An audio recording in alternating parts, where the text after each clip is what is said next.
बेट को ए लाला ना हमरो चाची आ गोदी में खेलावेली आ काजरा लगावेली ए लाला ना हमरो चाची गोदी में खेलावेली काजरा लगावेली ए लाला ना हमरो चाची काजरा लगावेली गोदी में खेलावेली है ए लाला ना हमरो चाची काजरा लगावेली गोदी में खेलावेली हो हमारा रघुनाथ चाचा के मुना भइले अंगूठी के नगीना भइले हो हमारा रघुनाथ चाचा के मुना भइले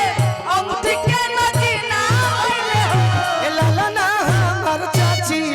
गोदी में खेलावेली काजरा लगावेली है ए लाला ना हमार चाची गोदी में खेलावेली काजरा लगावेली ए लाला ना हमर चाची गोदी में खेलावेली काजरा लगावेली है हे लाला ना हमार चाची गोदी में खेलावेली काजरा लगावेली हो आइल बारे गोलू असगवैया आ सभे सुनवैया नु है ई लाला सौरभ भैया को ओर से आशीर्वाद मिलल ए लाला नायो दीदी राजियो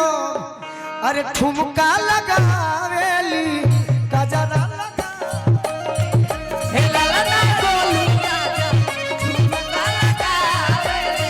काजरा लगावेली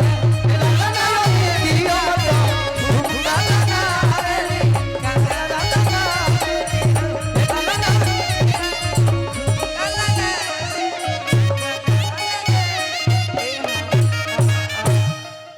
बहुत धन्यवाद अब हम लोग